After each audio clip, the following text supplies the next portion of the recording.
Welcome back students, watching the part 2 of your chapter Globalization and the Indian Economy.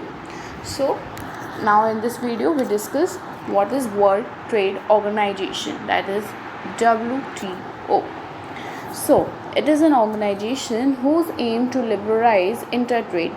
It establishes rules regarding international trade.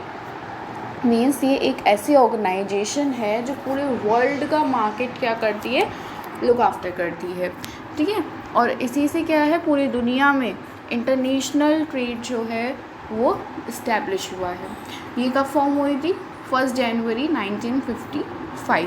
इसका जो headquarter है वो Geneva Switzerland में है और लगभग इसके अंदर 164 मेंबर्स हैं, ठीक है।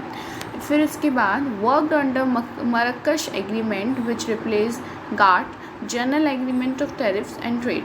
ये पहले क्या थी, मरकश एग्रीमेंट के अंतर्गत काम करती थी, लेकिन अब फ़िलहाल इसको GATT इससे रिप्लेस किया गया है, जिसका फुल फॉर्म होता है general agreement on tariffs and trade. Tariffs होते हैं हमारे टैक्स, ठीक है। उसके बाद focus on developing Nations, means जो नेशन डेवलप्ड हो रहे हैं अब उनकी तरफ ये क्या करती है, फोकस करती है। अब जो डेवलप्ड नेशंस हैं उनकी तरफ तो देखने का मतलब ही नहीं है, क्योंकि वो खुद ही अपने आप को आगे बढ़ा रहे हैं। लेकिन जो डेवलपिंग नेशंस हैं जस्ट लाइक इंडिया, तो हम लोग अब धीरे धीरे आगे बढ़ रहे हैं। तो ये मेनली हम लोगों पर, हम लोग ही जैसे कंट्रीज़ हैं जो डेवलप हो रही हैं उन पर ध्यान देते हैं, ठीक है। उसके बाद it force developing nation to remove trade barriers.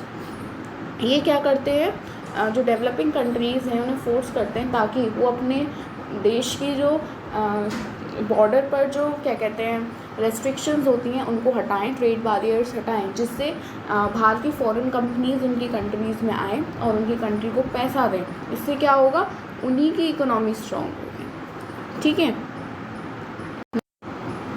The next is impact of globalization on Indian economy, ठीक है। अब ग्लोबलाइजेशन का जो हुआ था 1991 में, उसका हम लोगों की इंडिया की इकोनॉमी पर क्या असर पड़ा, ठीक है। सबसे पहले customer get greater choices, improve qualities and low price.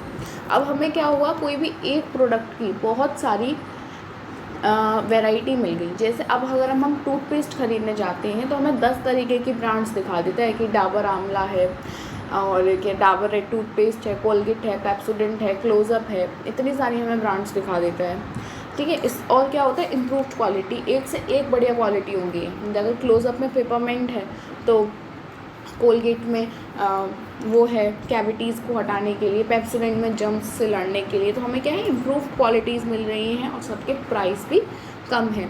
दूसरा, investments of MNCs increased for cell phone, automobiles and electronic products at cheap rates. अब इन MNCs मीन्स मल्टीनेशनल कंपनीज़ के आने से हमारी कंट्री में क्या हो रहा है, ऑटोमोबाइल्स मीन्स जो व्हीलर्स हैं, व्हीकल्स हैं, उनकी भी खपत ज़्यादा हो गई है, ठीक है। मोबाइल की इतनी सारी कंपनियां आ गई हैं, इलेक्ट्रॉनिक प्रोडक्ट्स इतने सारे आ गए हैं कि टोस्टर ले, माइक्रोवेव ले, ओवन ले, OTG ले, सब कुछ। तो इससे क्या है, हमें कोई भी सामान बहुत ज़्यादा चीपर रेट्स पर मिल जाता है। उसके बाद top Indian companies raise their production standard due to competition and also get new technology by collaborating with MNCs, ठीक है। इनसे क्या हुआ, बहुत सारी जो टॉप इंडियन की कंपनीज़ थी अब वो MNCs बन गई हैं, मीन्स वो दूसरे देशों में जाकर अपना प्रोडक्शन कर रही हैं। जैसे इन्फोसिस, रेनबेक्सी, एशियन पेंट्स, ये सब क्या है, आपकी मल्टीनेशनल कंपनीज़ बन चुकी हैं बिकॉज ऑफ ग्लोबलाइजेशन। उसके बाद provide more jobs for people. इससे क्या होगा, बाहर की कंपनीज़ आ रही हैं तो बाहर से ही थोड़ी लोगों को लेकर आएंगी, वो जहाँ पर प्रोडक्शन सेटअप करेंगी वहीं के लोगों को लेंगी अपने वर्किंग यूनिट में। तो इससे क्या होगा, एम्प्लॉयमेंट बढ़ रहा है। उसके बाद सीज स्पेशल इकोनॉमिक जोन्स बनाए गए to provide world class facilities, ताकि जो कंपनीज़ हमारे देश में आ रही हैं वो हमारे देश से बाहर ना जाएं।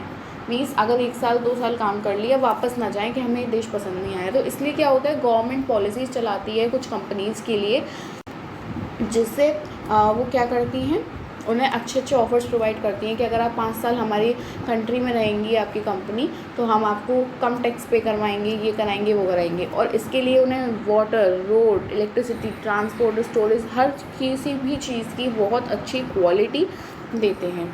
ठीक है, हर चीज़ की अच्छी चीज़ भी होती है और उसका नेगेटिव साइड भी होता है। अगर कोई चीज़ हुई है तो उसका कोई ना कोई पॉजिटिव इम्पैक्ट भी रहा होगा और उसका कोई ना कोई नेगेटिव इम्पैक्ट भी रहा होगा। तो ग्लोबलाइजेशन के जितने हमारे देश को फ़ायदे हुए, उससे थोड़े बहुत हमें ड्रॉबैक्स भी हुए, नुकसान भी हुए।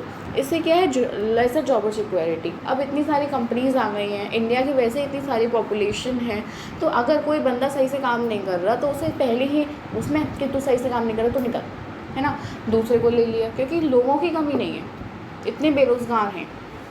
दूसरा, स्मॉल बिजनेस एंड कंपनीज को not face the competition and had to be shut down. अब जो छोटे छोटे दुकानदार हैं, जो बड़े बड़े हैं, जैसे एशियन पेंट्स रहे, इन्फोसिस रहे, टाटा बिरला रहे, ये क्या हो गई, मल्टीनेशनल बन गए। लेकिन जो छोटे छोटे दुकानदार हैं, जो गली मोहल्लों में अपने धंधे खोल के बैठ जाते हैं, उनका तो धंधा बिल्कुल पूरी तरह से चौपट हो गया। क्यों? क्योंकि वो थोड़ा महंगा सामान बेच रहे हैं और जो बाहर की कंपनीज आ रही हैं सस्ता सामान बेच रही हैं, तो उनका धंधा पूरी तरह से चौपट हो गया। Just like Indian toy market, आज इंडिया में कोई भी टॉय नहीं बनता, एक दो को छोड़ के। जितना भी टॉय मार्केट है इंडिया का, वो कहाँ किससे रिप्लेस हो गया है आपका, चाइना से।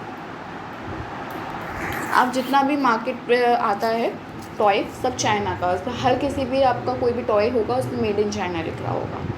ठीक है, उसके बाद labour laws were made flexible which were against the employees. Labour laws जो थे वो एमएनसीज़ को अट्रैक्ट करने के लिए बहुत हल्के बना दी गई, फ्लेक्सिबिलिटी कर दी गई उनमें। ठीक है, मीन्स उनकी ढिलाई कर दी गई उनमें। तो इससे क्या होगा, ये एम्प्लॉयज़ इससे खफा हो गए। चौथी चीज़ क्या हो गई, domestic products like khadi and handicrafts product are not growing in nice rate. ये सबसे इम्पॉर्टेंट है कि इंडिया में सबसे पहले खादी ही, सबसे ज़्यादा खादी ही पहना जाता था, जिसे महात्मा गांधी भी सपोर्ट करते थे। किसको? खादी को, हैंडीक्राफ्ट्स को। लेकिन अब ग्लोबलाइजेशन होने पे क्या होगा, लोग क्या है, बाहर के कपड़े पहनने लग गए। पहले इंडिया में सिल्क वगैरह नहीं पहनते थे, है ना, इतनी तरह तरह की आपकी ब्रांड्स आ गई हैं, कोई नहीं पहनता था, कोई नहीं कुछ को जानता था, सिर्फ सब अपने घर के बनाए खादी कपड़े पहनते थे। अब लेकिन बाहर के देशों की इतनी सारी कंपनीज आ गई हैं कि कोई घर के बनाए हुए कपड़े नहीं पहनता। मम्मी दादी इतने प्यार से उनके स्वेटर्स बनाती हैं, कोई भी नहीं पहनता। सब अब बाहर का वेस्टर्न वियर पहनना अच्छा लगता है सबको। क्यों? क्योंकि वो दिखने में भी अच्छे लगते हैं, हल्के भी होते हैं, डिज़ाइंस वगैरह सब अच्छी होती हैं। ठीक है, इसी के साथ आपका जो चैप्टर है वो एंड। ठीक है, अगर आपको कोई भी डाउट है तो आप उसे कमेंट सेक्शन में लिख सकते हैं। ओके, अब नेक्स्ट वीडियो तक के लिए tata, bye bye, stay home, stay safe, have a good day.